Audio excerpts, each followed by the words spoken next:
الحمد لله وحده والصلاة والسلام على من لا نبي بعده أما بعد فأعوذ بالله من الشيطان الرجيم بسم الله الرحمن الرحيم الذي يؤتي ماله يتزكى وما لأحد عنده من نعمة تجزى إلا ابتغاء وجه ربه الأعلى ولسوف يرضى.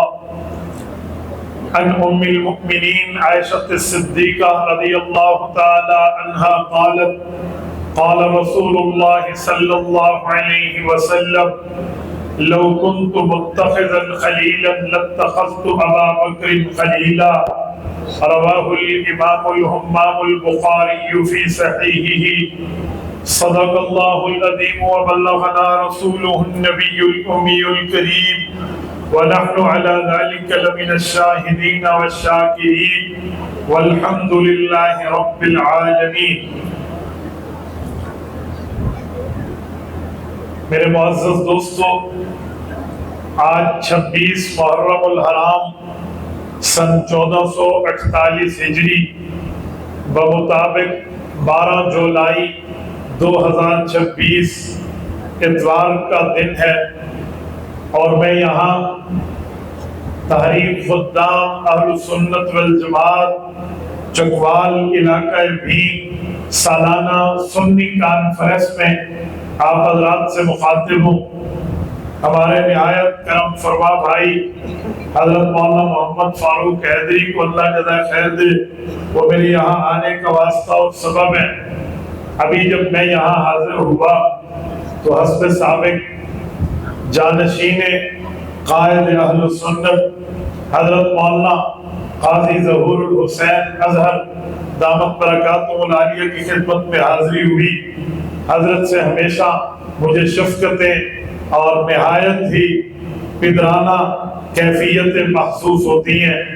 ابھی حضرت مجھے حکم فرمانے لگے کہ مفتی صاحب میرا جی چاہتا ہے کہ آپ اس مجمع میں اس کانفرنس میں باغ فدق کے عنوان پر بات کریں اور عوام کو دلائل یاد کرائیں اور بتائیں کہ جو ہم پہ الزام ہے کہ جی بی بی پاک کا حق کھا گئے، بی بی پاک کو حق نہیں دیا، بی بی پاک دربار میں ٹھہری نہیں، اور اس طرح کے سوالات کرتے ہیں کہ جی بی بی پاک نے قرآن کریم کی 40 آیات پڑھی، ان آیات کا جواب نہ دیا، اس کے جواب میں حق کھا گئے لوگ.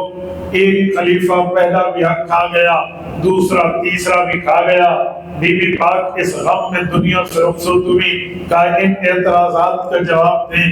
میں نے حضرت قاضی صاحب دامت برکاتہم کی خدمت میں عرض کیا، حضرت میرا عنوان تو کچھ اور تھا، میں تیاری تو کسی اور کے عنوان کی ذہن میں رکھ کے آیا تھا، پر آپ نے جو حکم فرمایا میں انشاءاللہ اسی پر بات کروں گا. اب آپ حضرات سے میری ایک گزارش ہے، آپ بڑے ہیں، آپ بہت ماشاءاللہ برکت والے حضرات ہیں. آپ نے حضرت قائد اہل سنت مولانا قاضی مظہر حسین رحمت اللہ تعالی علیہ کو دیکھا اور سنا ہے. آپ توجہ رکھنا، اور میں اپنے نوجوان بھائیوں سے کہوں گا یہ کان کی کھڑکی کا دل تک راستہ کھولیں اور میرے ایک ایک لفظ پر توجہ کریں. میں کوشش کروں گا کہ اپنا ایک ایک لفظ سونے کے ترازو میں تول کے آپ کی خدمت میں پیش کروں. میں نے قرآن کریم سورت نمبر 91 سورت اللیل آپ کے سامنے کھولی اور پڑھی ہے. گلدستہ احادیث میں صحیح البخاری جلد نمبر 1 کتاب المناقب باب مناقب ابی بکر سے حضرت ام المؤمنین عائشہ رضی اللہ عنہا کی روایت کو پڑھا ہے. آپ توجہ رکھیں گے، میں انشاءاللہ آپ کی خدمت میں دلائل کے ساتھ ان مسائل کو بڑی شرح و بسط کے ساتھ پیش کرنے لگا ہوں. میرے دوستو ذرا توجہ رکھنا. میں سب سے پہلے یہاں سے شروع کرتا ہوں کہ حضرت ابو بکر صدیق رضی اللہ عنہ جب خلافت پہ آئے تو ابو بکر نے حق دیے یا حق کھا گئے، پھر اسی حقوق میں بی بی پاک پر بھی بات کریں گے. اب میں بات شروع کر رہا ہوں. سب سے پہلی اور بنیادی بات، رسول اللہ صلی اللہ علیہ وسلم جب دنیا دنیا سے گئے، آقا نامدار نے اپنے بعد امت کی قیادت، آقا نامدار نے اپنے بعد امت کی سعادت، آقا نامدار نے اپنے بعد امت کی رہبری اور رہنمائی کے لیے چند اصول دیے تھے۔ آقا نامدار کے ان اصول کو سامنے رکھ کے پاک پیغمبر کے صحابہ، پاک پیغمبر کی اہل بیت نے حضرت ابوبکر صدیق رضی اللہ عنہ کو خلیفہ چنا تھا۔ کیوں؟ قرآن کریم کا وعدہ ہے، رب کریم سورۃ نور آیت نمبر 55 میں خلافت راشدہ کی بات فرماتے ہیں۔ رب نے اعلان کیا، وعد اللہ الذین آمنوا منکم وعملوا الصالحات لَيَسْتَخْلِفَنَّهُمْ فِي الْأَرْضِ كَمَا اسْتَخْلَفَ الَّذِينَ مِنْ قَبْلِهِمْ وَلَيُمَكِّنَنَّ لَهُمْ دِينَهُمُ الَّذِي ارْتَضَىٰ لَهُمْ وَلَيُبَدِّلَنَّهُمْ مِنْ بَعْدِ خَوْفِهِمْ أَمْنًا۔ اللہ نے خلافت راشدہ کی بات کی ہے، پھر اس کی نشانیاں بھی بتائی ہیں۔ اللہ نے صرف خلافت کی بات نہیں کی۔ رب فرماتے ہیں میرا ان مہاجرین صحابہ سے وعدہ خلافت ہے، میں انہیں زمین میں حکومت دوں گا، اور وہ حکومت کون سی ہوگی؟ فرمایا وَلَيُمَكِّنَنَّ لَهُمْ دِينَهُمْ، یہ دین کو مضبوط کریں گے، وَلَيُبَدِّلَنَّهُمْ مِنْ بَعْدِ خَوْفِهِمْ أَمْنًا، یہ خوف کو ختم کر کے امن کو نافذ کریں گے۔ پاک پیغمبر نے مہاجر کی بات کی ہے، خلافت کی بات کی ہے، خوف کے خاتمے کی بات کی ہے، امن کی بات کی ہے۔ یہ چاروں چیزیں خلافت راشدہ میں پوری ہے۔ تو پہلا نمبر کس کا ہونا چاہیے؟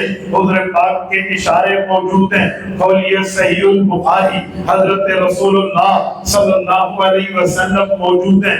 دنیا سے رخصت ہونے کا وقت ہے، چند دن رہ گئے ہیں، حضور منبر پہ بیٹھے ہیں، مجمع صحابہ موجود ہے، پاک پیغمبر اعلان کرتے ہیں لوگوں مجھے پتا ہے تمہارے جو گھر مسجد نبوی کے قریب ہے، تمہارا ایک دروازہ بازار میں کھلتا ہے، ایک دروازہ مسجد نبوی میں کھلتا ہے، تم بازار جاتے ہو تو دوسرے دروازے کو استعمال کرتے ہو، مسجد آتے ہو تو اس دروازے کو استعمال کرتے ہو۔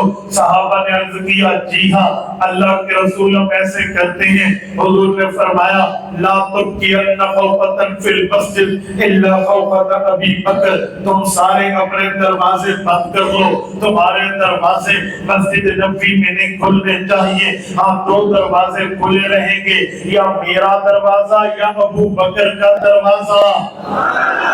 صحابہ کرام جانتے تھے حضور پاک اپنے بعد خلافت کا اشارہ کر رہے ہیں، اسی لیے تو ابو بکر کے دروازے کو کھلا رکھنے کا حکم کیا۔ پھر حضور پاک علیہ السلام کے پاس ایک عورت آتی ہے، حضرت امام بخاری روایت لائے ہیں، وہ عورت آ کر کہتی ہے یا رسول اللہ مسئلہ پوچھنا ہے۔ حضور پاک نے فرمایا بعد میں آنا، اب میں تھوڑا مصروف ہوں۔ اس خاتون کے منہ سے عجیب جملہ نکلا، وہ کہنے لگی یا رسول اللہ ان اتیت ولم اجد کا، اگر میں پھر مسئلہ پوچھنے آئی اور آپ دنیا میں نہ ہوئے تو پھر کیا ہوگا؟ پھر مجمع صحابہ سن رہا، حضور نے فرمایا اِلَّمْ تَجِدِينِي فَأْتِي أَبَا بَكْرَ، اور اللہ کی بندی فکر کیوں کرتی ہے، میں نہیں ہوگا ابو بکر تو ہوگا۔ حضور پاک نے اعلان کیا، مجمع صحابہ نے دیکھا، پھر حضور پاک علیہ السلام پر جب بخار کا غلبہ آیا، پھر حضور پاک نماز پڑھانے کے لیے اٹھے، وضو کیا، بے ہوشی تاری، پھر اٹھے، پھر وضو کیا، بے ہوشی تاری، پھر اٹھے، وضو کیا، بے ہوشی تاری۔ حضرت اما جان عائشہ رضی اللہ عنہا کا گھر ہے، حضور پاک صلی اللہ علیہ وسلم فرماتے ہیں عائشہ مروا ابا بکر فلیصلی بالناس، لوگوں کو یہ میرا پیغام دے دو ابو بکر امت کا امام بن جائے۔ امام مسلم روایت آئی ہیں، اما عائشہ سمیت امہات المؤمنین نے عرض کیا یا رسول اللہ ان ابا بکر کان رقیق القلب، ابو بکر تو نرم دل کا بندہ ہے، آپ کے مصلے کو خالی نہیں دیکھ پائے گا، بہتر ہوتا کہ آپ عمر کا کہتے۔ حضور نے فرمایا نہیں، ابو بکر کو کہو وہی نماز پڑھائے۔ یہ بھی اشارہ تھا اسی طرح ایک اور بات امام مسلم صحیح مسلم میں روایت لائی ہے، حضرت ابوبکر حضرت رسول اللہ اپنے گھر میں ہے، اما عائشہ کا بھائی عبد الرحمن آتا ہے، اس کے جیب میں مسواک ہے اور وہ مسواک دکھا کر کوئی بات کرنے کے لیے مسواک حضور نے دیکھا، وہ باہر گئے تو حضور پاک نے حضرت عائشہ کو فرمایا اے عائشہ ادعو لی اباکی و اخاکی، اپنے بھائی عبد الرحمن کو بلاؤ، اپنے ابا ابو بکر کو بلاؤ، کئی اکتب لکم کتابا، میں تمہیں ایک وعدہ لکھ کے دینے لگا ہوں۔ اما عائشہ نے سوالیہ نظروں سے پوچھا اے اللہ کے رسول وہ وعدہ کیا ہے جو آپ لکھنا چاہتے ہیں، وہ پرومس کیا ہے جو آپ لکھنا چاہتے ہیں، وہ تحریر کیا ہے جو آپ لکھوانا چاہتے ہیں؟ حضور پاک نے فرمایا کئی لا یتمنا متمن بعد، میں چاہتا ہوں میرے بعد کوئی خلافت کی تمنا کرنے والا اٹھے نہیں کہ انا اولا بذالک، میں خلافت کا مستحق ہوں۔ ابھی ابو بکر کو بلاؤ اور اپنے بھائی عبد الرحمن کو بلاؤ تاکہ آپ کا بھائی آپ کے ابا کے لیے لکھے۔ اما کہتی ہے میں اٹھنے ہی لگی تھی، حضور پاک پر پھر کیفیت طاری ہوئی، حضور نے فرمایا عائشہ چھوڑ دے، کہتی ہے جیسے میں اٹھی تھی ویسے بیٹھ گئی۔ حضور پاک صلی اللہ علیہ وسلم نے فرمایا ما یقبل اللہ والمؤمنون الا ابا بکر ما خلا ابا بکر، فرمایا عائشہ میرے اللہ سے بات ہو گئی، اللہ بھی راضی نہیں رہے گا، مومن اللہ والے بھی راضی نہیں رہیں گے، رضا تب خدا کی ملے گی جب ابو بکر مصلی پہ ہوگا۔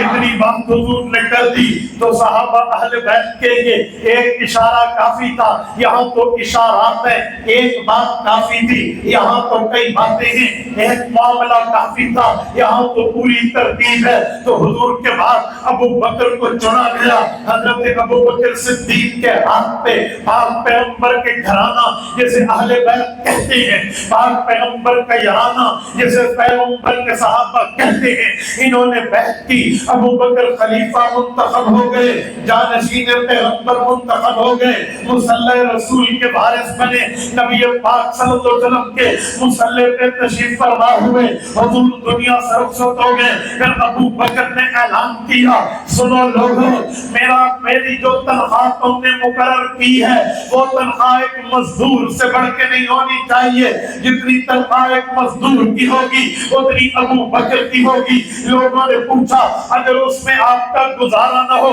فرمایا میرا گزارا نہیں ہوگا تو مزدور کی تنخواہ بڑھاؤں گا تو میری بھی بڑھ جائے گی۔ ابو بکر حضور کے مصلی پہ فیصلے شروع ہو گئے، لوگوں کے سوال آتے ابو بکر اس کو حل کرتے، لوگوں کے مسائل آتے ابو بکر اس کو حل کرتے۔ رسول اللہ کی 7 اولادیں تھی، میں عنوان پہ آنے لگا ہوں، توجہ، پاک پیغمبر کی 7 اولادیں، پاک پیغمبر کے 3 صاحبزادے، پاک پیغمبر کی 4 صاحبزادیاں، حضور پاک کے بیٹے قاسم، حضور کے بیٹے عبداللہ، حضور کے بیٹے حضور پاک کے بیٹے ابراہیم، یہ 3 حضور کی زندگی میں فوت ہو گئے۔ 4 صاحبزادیاں سیدہ رقیہ، سیدہ زینب، سیدہ رقیہ، سیدہ ام کلثوم، سیدہ فاطمہ رضی اللہ عنہا، یہ 4 صاحبزادیاں 3 دنیا سے رخصت ہو گئے۔ گویا 7 اولادوں میں 6 حضور کی دنیا سے چلے گئے۔ اب اولادوں میں جو بجائے کسی کا وارث بن سکے تو وہ 2 ہی چیزیں تھی، یا تو رسول اللہ کی بیویاں تھی، یا رسول اللہ صلی اللہ علیہ وسلم کی اس وقت موجود اکلوتی بیٹی، ایک ہی بیٹی تھی، ورنہ بیٹیاں تو 4 ہیں۔ اگر وارث بننا ہوتا یا بیویوں نے ہوتا اور پھر بیٹی نے ہوتا۔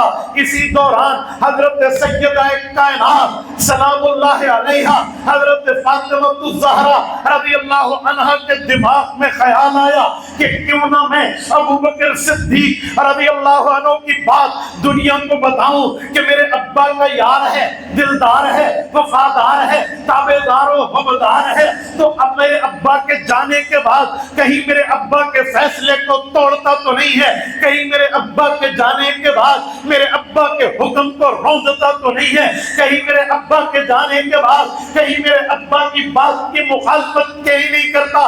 ذرا دیکھوں تو صحیح، امت کو دکھاؤں تو صحیح، پوچھوں تو صحیح، بات کو مسئلے کو واضح تو کراؤں۔ تو پھر حضرت فاطمہ نے حضرت ابو بکر صدیق کو خط لکھا کہ میں اس وقت حضور کی اولادوں میں اکیلے اکیلی موجود ہوں، میرے بہن بھائی دنیا سے گئے، مجھے اپنے ابا کی وراثت چاہیے، مجھے اپنے ابا کی زمین چاہیے۔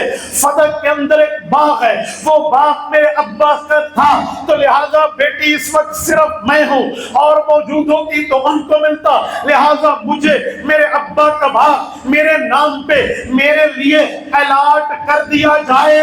حضرت ابوبکر صدیق کو خط آیا، اما فاطمہ کا پیغام آیا، چکوال کے غیوروں میں انکار نہیں کرتا لیکن میں آدھی بات بھی نہیں کرتا، میں پوری بات کرنے کا عادی ہوں۔ ہم اہل سنت والجماعت ہیں، ہم آدھی بات نہیں سناتے، ہم پوری بات سناتے ہیں۔ ہمارا اعلان ہے کہ لوگوں یاد رکھو، پورے دین پہ عمل کرنے میں کامیابی ہے، ادھورے دین پہ چلنے میں کامیابی نہیں ہے، ناکامی مقدر بن جاتی ہے۔ ابوبکر صدیق کو حضرت فاطمہ کا خط آیا، میرا پہلا سوال ہے، تم کہتے ہو ابوبکر غاصب ہے، تم کہتے ہو ابوبکر خلافت لے گیا، تم کہتے ہو ابوبکر کی جگہ یہ نہیں تھی، اگر یہ جگہ نہیں تھی، یہ غاصب تھا، یہ حکومت ہڑپ کرنے والا تھا، تو پھر فاطمہ الزہرا نے اس سے سوال کیوں کیا؟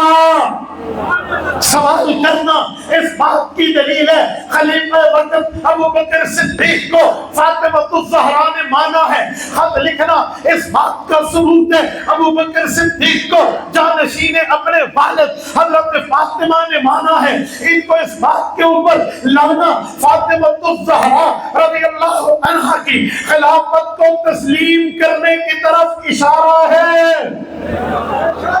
اگلی بات، فاطمہ الزہرا بغیر شوہر کی اجازت کے خط لکھنے والی ہے۔ فاطمہ الزہرا نے شوہر سے پوچھے بغیر نہیں خط لکھا، شوہر کی رضامندی تھی۔ جب آج کی بیوی اپنے خامن سے پوچھے بغیر کوئی ایک بات باہر نہیں کرتی، شوہر سے پوچھتی ہے، تو فاطمہ الزہرا جو بیٹی نبی کی ہے، بیوی علی کی ہے، یہ کیسے کر سکتی ہے؟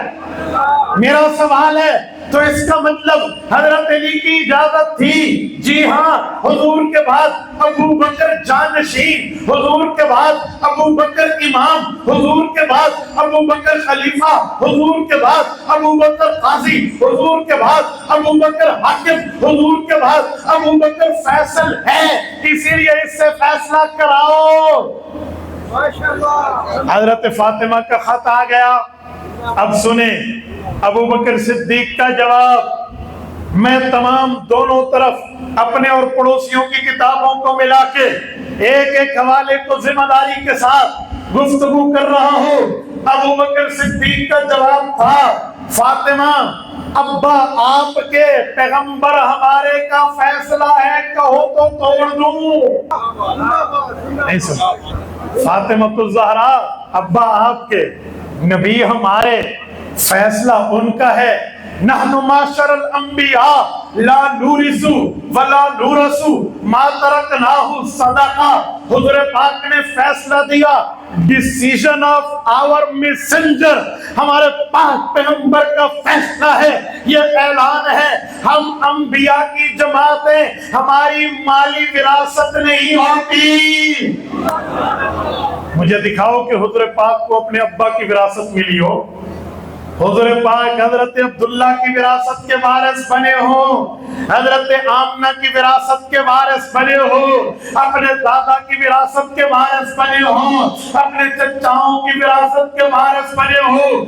صرف لا نورث نہیں ہے، ولا نورث بھی ہے، ہم خود وراثت بھی نہیں لیتے، آگے بھی نہیں دیتے، کیونکہ اللہ نے ہمیں نبی بنایا۔ اچھا میں بیٹھا ہوں یہاں پہ جملہ کہو، میں بھی میں بیٹھا ہوں، حضرت قاضی کرم الدین دبیر رحمت اللہ علیہ کی دھرتی پر بیٹھا ہوں، قاضیانہ عبرت آج بھی شاہد ہے، ٹھیک ہے؟ مرزے کی شہد میں مرزے کو رب نے ذلیل کرایا تھا، جہاں اور دلیلیں تھی وہاں ایک یہ بھی تھی کہ جی مرزا اپنے چچا کی میراث لینے کے لیے گرداسپور کی عدالت میں کیوں گیا ہے؟ نبی تو وہ ہوتا ہے نہ وراثت لیتا ہے نہ وراثت چھوڑتا ہے۔ اس سے پتا چلا ہماری تو دلیل ہی یہی ہے ازل سے ابد تک ہم نبوت کے اس بات کی دلیل یہی دیتے ہیں۔ میرے دوستو، حضرت ابوبکر صدیق نے فرمایا فاطمہ والد آپ کے، نبی ہمارے، ابا آپ کے، رسول ہمارے، اور اولاد آپ ان کی۔ آپ کے ابا کا فیصلہ ہے وراثت تقسیم نہیں ہوتی، بتائیں ابا کا فیصلہ توڑوں اور آپ کی بات مانوں، کیا کروں؟ اب سنیں، میں سمجھانے لگا ہوں۔ حضرت فاطمہ ابا کی وراثت لینے نہیں آئی تھی۔ فاطمہ تو زہرا رضی اللہ عنہ کو بھی پتا تھا ابا کی وراثت نہیں ہے، تو پھر خط کیوں لکھا، سوال کیوں کیا، ڈیمانڈ کیوں کی؟ آؤ میں بتانا چاہتا ہوں، ابو بکر کی خلافت اخلاص پر دلیل ثبت کی ہے فاطمہ الزہرا نے۔ اوے کس پہ بول رہے ہو؟ ابو بکر تو وہ ہے جس نے میرے ابا کا فیصلہ ایسے نافذ کیا کہ حضور کی اولاد کو بھی حضور کا فیصلہ سنایا۔ جب میری وجہ سے ابو بکر نے حضور کا فیصلہ نہیں توڑا تو کسی کی وجہ سے ابو بکر حضور کا فیصلہ نہیں توڑے گا۔ اور سنو، ظالم کہتے حق کھا گیا۔ میں نے کہا حق پہلے ثابت تو کرو، کھانا تو بعد میں رہا۔ کوئی حق ہوتا تو بیوی کا بھی ہوتا۔ حضور دنیا سے گئے، 9 ازواج مطہرات آپ کی اور ہماری 9 اسلامی قرآنی ایمانی اماں جان موجود تھی۔ کسی ایک کو حق ملا؟ کسی ایک کو وراثت ملی؟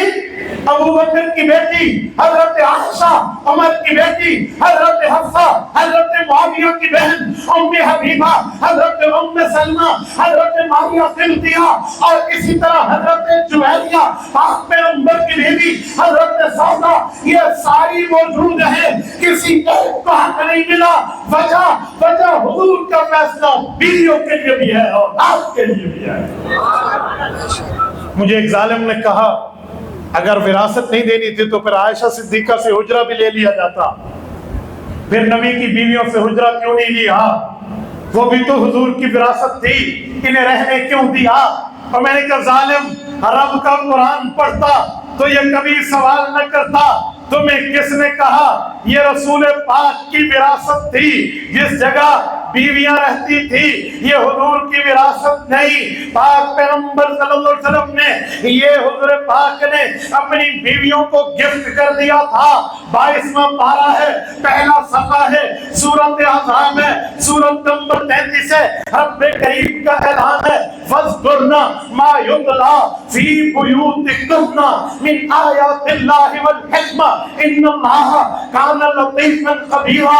اے نبی کی بیویوں، جو تمہارے اپنے گھر ہیں، اس میں قرآن بھی آ رہا، حدیث بھی آ رہی، اس کو دہراتی رہو، کیونکہ اللہ باریک بین بھی ہے، ہر چیز سے خبردار بھی ہے۔ یہ آیت بتا رہی، سنا رہی، سمجھا رہی، واضح کر رہی ہے کہ یہ بیویوں کا گھر تھا، فی بیوت النبی نہیں، فی بیوتکن، یہ گھر نبی کی بیویوں کے ہیں۔ جیسے حضرت فاطمہ کو بھی رسول اللہ نے حضرت خارجہ بن زید سے گھر لے کر تحفہ دیا تھا، وہ گھر نہیں لیا گیا کیونکہ وہ وراثت نہیں تھی، وہ فاطمہ الزہرا کی ملکیت تھی۔ اسی طرح عائشہ صدیقہ سمیت نبی کی بیویوں سے گھر نہیں لیا گیا، یہ وراثت نہیں تھی، یہ ملکیت تھی، یہ ڈونیٹ ہوا تھا۔ اور سنو، فاطمہ الزہرا نے سوال کیا، ابو بکر نے جواب دیا۔ فاطمہ الزہرا اس جواب پر راضی رہی، ناراض نہ رہی۔ ایک نے مجھے کہا مفتی عبد الواحد تیری کتاب بخاری میں ہے کہ فاطمہ الزہرا نے دوبارہ اس مسئلے پر بات ابو بکر سے نہیں کی۔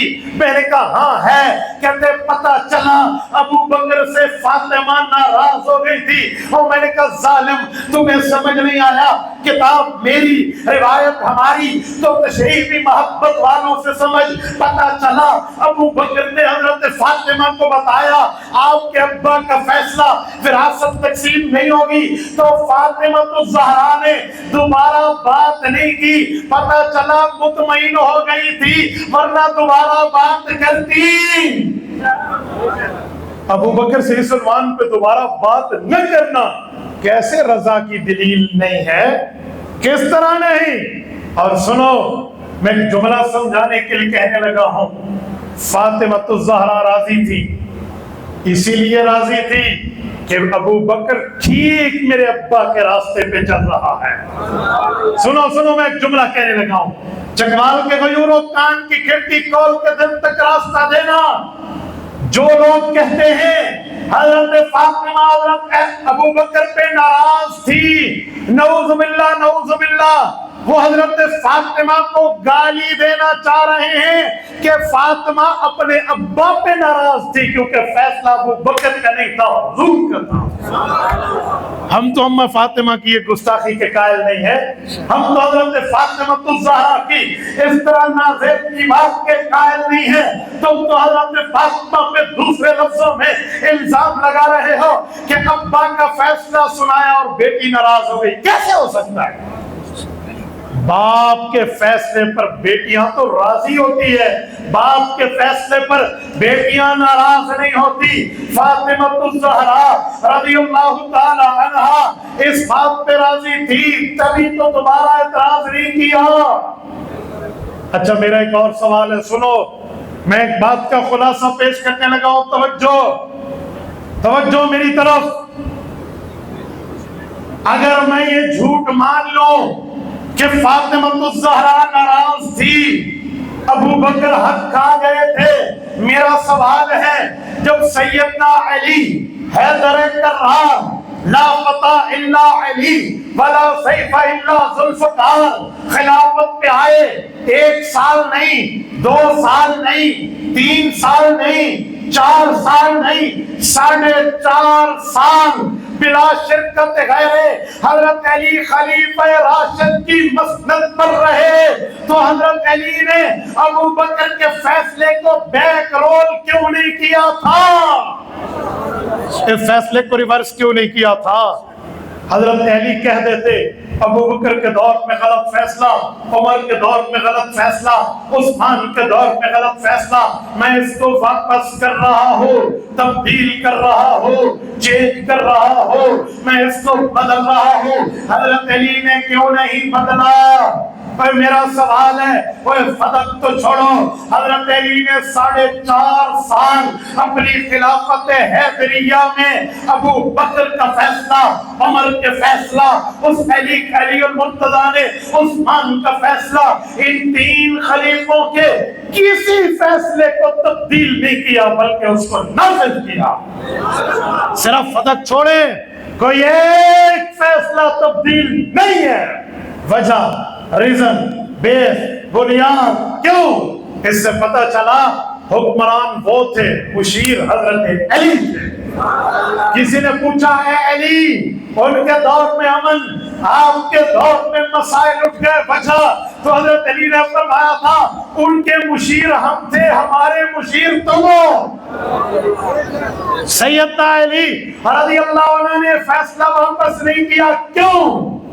چلو امام حسن آئے، حضرت حسن سبط النبی، شہزادہ بطول، شہزادہ علی، جو صرف اولاد علی نہیں ہے، اولاد نبی بھی ہے۔ ان بنی ھذا سید، نہیں فرمایا حضور نے حسن میرا بیٹا سردار ہے، پھر تو اس کی رگوں میں خون حیدری، خون نبوی دوڑ رہا ہے، کیونکہ حضور کی خصوصیت ہے، نسل حضور کی بیٹی سے چلی ہے۔ تو حضرت حسن 6 ماہ تک خلیفہ رہے۔ کتنے صوبوں کی حکمرانی تھی؟ 56 صوبوں کی۔ حضرت حسن نے فیصلہ رول بیک کیوں نہیں کیا؟ جہاں حضرت معاویہ رضی اللہ عنہ سے صلح کر کے خلافت ان کے حوالے کر کے امت کے لیے عام الجماع کا سبق دیا، وہاں حضرت حسن نے یہ کیوں نہیں کہا کہ ابو بکر کے دور سے میری اماں کا حق کھایا ہوا پڑا ہے، وہ بھی واپس کیا جائے؟ کیوں نہیں کیا؟ میرا سوال ہے، میں پوچھ سکتا ہوں۔ مجھے ایک ظالم نے کہا مفتی صاحب میرے پاس جواب ہے، ایسا جواب ہے سنیت کے منہ بند ہو جائیں۔ میں نے کہا نکالو اپنی پٹاری میں سانپ، وہ کون سا تمہارے پاس سانپ ہے جو اہل حق سے قابو نہیں ہوتا؟ ادھر آ ستمگر ہنر آزمائیں، تو تیر آزما ہم جگر آزمائیں۔ لاؤ دلیل کی دنیا میں کوئی سوال ہو۔ اس نے سوال لایا، کہنے لگا اہل بیت نے دوبارہ حق نہیں مانگا، کیونکہ اہل بیت کا طریقہ ہے ان سے جو چیز غصب کر لی جائے دوبارہ نہیں مانگتے، اسی لیے حضرت علی نے، اسی لیے امام حسن نے فتح دوبارہ نہیں مانگا۔ چکوال کے دوستوں جواب ہونا چاہیے یا نہیں ہونا چاہیے؟ جتنے بیٹھے ذرا ہاتھ کھڑا کریں مجھے بتائیں، جواب ہونا چاہیے یا نہیں ہونا چاہیے؟ سنو میں نے جواب دیا، میں اس طرح جواب دینے کا قائل ہوں جیسے چٹیل میدان میں فٹ بال کو کک لگائی جاتی ہے۔ میں نے کہا ظالم اگر بات یہ ہے کہ اہل بیت سے جو چیز غصب ہو جائے وہ دوبارہ نہیں لیتے، اسی لیے فتح انہوں نے واپس نہیں مانگا، تو سن سینہ تھام، تیری 7 نسلیں دوبارہ بھی آ جائیں اہل حق کا جواب نہیں دے گی، اور تیرا عقیدہ ہے، تیرا نظریہ ہے، تیرا مذہب ہے، تیرا مسلک ہے، تیرا بیانیہ ہے، تیرا کہنا ہے کہ خلافت بھی غصب ہو گئی تھی، ابو بکر خلافت بھی کھا گئے، عمر بھی کھا گئے، عثمان بھی کھا گئے۔ پھر میرا سوال ہے جب فتح غصب ہوا بقول تیرے اہل بیت واپس نہیں لیتے، پھر جب خلافت غصب ہوئی علی نے کیوں لی، امام حسن نے کیوں لی؟ میرا سوال ہے، مجھے بھی جواب چاہیے۔ اس پلینٹ ارتھ پر، اس دھرتی پر، اس زمین کے اوپر، اس آسمان کے نیچے کسی مائی کے لال نے وہ بیٹا نہیں جنا، کوئی مائی کا لال آج تک ایسا نہیں جنا گیا جو اس سوال کا جواب دے کہ جب فتح غصب تھا وہ نہیں لیا تو خلافت بھی تیرے مطابق غصب تھی، یہ دوبارہ کیوں؟ وہ کہتے ہیں کہیں کی اینٹ کہیں کا روڑا بھان متی نے کنبا جوڑا۔ تو بھان متیوں سے میرا سوال ہے، ابو بکر حق کھا گئے تھے تو پھر صرف فتح کا نہیں، تیرے مطابق تو خلافت کا بھی کھا گئے، وہ لوٹ سکتی ہے تو پھر خلافت کا سوال کیوں؟ تو خلافت لوٹ سکتی ہے تو فتح کا سوال کیوں نہیں کرنا چاہیے نہیں کرنا چاہیے؟ بولیے۔ اس سے پتہ چلا فیصلہ حضرت ابو بکر کا نہیں تھا، فیصلہ محمد مصطفیٰ کا تھا، سنایا ابو بکر صدیق نے۔ اور اس فیصلے پر حضرت فاطمہ بھی راضی، اس فیصلے پر حضرت علی بھی راضی، اس فیصلے پر امام حسن بھی راضی، اس فیصلے پر امام حسین بھی راضی، حتیٰ کہ پاور نہیں تھی، یعنی جب حکومت نہیں تھی تب بھی راضی، حکومت ملی تب بھی راضی۔ یہ سوال نہیں ہو سکتا کہ ابو بکر حق کھا گیا۔ اور میرا سوال ہے، میں پوچھنے لگا ہوں، جب اماں عائشہ صدیقہ رضی اللہ عنہا سے نکاح ہوا حضور کا، رخصتی لیٹ ہوئی تو ایک دن ابو بکر حاضر خدمت ہوئے، دامن مصطفیٰ کو تھاما، یا رسول اللہ رخصتی لیٹ ہو رہی ہے، کوئی خاص معاملہ پیش آیا؟ فرمایا جی نہیں، ان قریب رخصتی ہو جائے گی۔ کچھ دن گزرے، ابو بکر پھر حاضر خدمت، یا رسول اللہ رخصتی لیٹ، کوئی وجہ؟ ابو بکر تم سے کیا چھپانا؟ جی ہاں بس حق کے مہر اکٹھا ہو رہا ہے، جیسے اکٹھا 400 درہم ہوں گے اسی وقت رخصتی ہو جائے گی۔ ابو بکر رونے لگے، یا رسول اللہ آپ سے کیا حساب کتاب، یہ 400 درہم آپ کو ہدیہ، آپ حق مہر ادا فرمائیں، رخصتی کر لیں۔ اور ظالم جو پاک پیغمبر کا حق مہر بھی جیب سے ادا کرے، جو پاک پیغمبر پہ اپنی جواں بیٹی قربان کرے، جو پاک پیغمبر کے لیے اتنی مار کھائے کہ ماں اس کے سر میں کنگا ڈالے تو بات اکھڑ کے آ جائے، وہ پاک پیغمبر پہ تن من دھن لگائے۔ ابو بکر صدیق اپنی جان کو ہتھیلی پہ رکھ کے، ابو بکر صدیق حضور کا 3 دن حارثہ میں پہرا دے، حتیٰ کہ اسے پگڑی کا کپڑا کاٹنا پڑے، سراخوں کو بند کرے، قمیض کا کپڑا کاٹنا پڑے، سراخوں کو بند کرے، پھر ایک سراخ بچے وہ وہاں ایڑی رکھ دے، وہاں مشکی ڈنگ پہ ڈنگ مارے، اور یہ پاؤں نہیں لائے کہ کہیں مصطفیٰ کا آرام خراب نہ ہو، کہیں مصطفیٰ کی نیند قرار نہ ہو، کہیں مصطفیٰ کے آرام میں خلل نہ آئے۔ پھر اس شخص نے اپنی اولاد کے چہرے پہ تھپڑ برداشت کیے ہیں۔ اسماء بنت ابی بکر کو ابو جہل نے تھپڑ مارے تھے، بتا تیرا ابا کہاں ہے، بتا نبوت کہاں ہے، وہ خاتون نہیں بولی، برداشت کیا۔ آج ہماری سینوں میں باپ والا دل ہے، ہماری بیٹی کے چہرے پہ کوئی دشمن تھپڑ مارے انسان غیرت سے پانی ہو جائے گا۔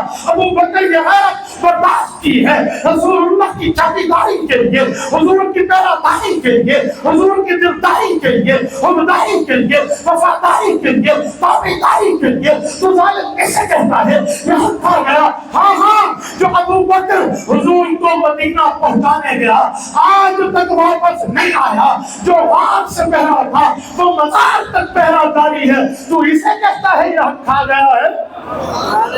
ظالم اسے کہتا ہے حق کھا گیا ہے۔ اور جو سب کے حقوق کا رکھوالا، سب کے حقوق دینے والا، سب بات پیغمبر پہ لٹانے والا، اور جس کی 6 ریشم کی دکانیں تھی، جب کلمہ پڑھا وہ 6 سے 5، 5 سے 4، 4 سے 3، 3 سے 1، 1 سے 0 پہ گیا ہے، مال حضور پہ لگا ہے، تو اسے کہتا ہے اس کا کھا گیا ہے۔ میری پوری گفتگو کا خلاصہ 3 باتیں۔ نمبر 1، ابو بکر نے حق کھایا ہوتا تو پھر اپنی بیٹی کا نہ کھاتے، اس کو تو کم از کم دیتے، سب کے ساتھ برابری کی ہے۔ میری دوسری بات کا خلاصہ، ابو بکر صدیق کی اس بات پہ حضرت فاطمہ ناراض نہیں تھی، جو کہے اسے کہو۔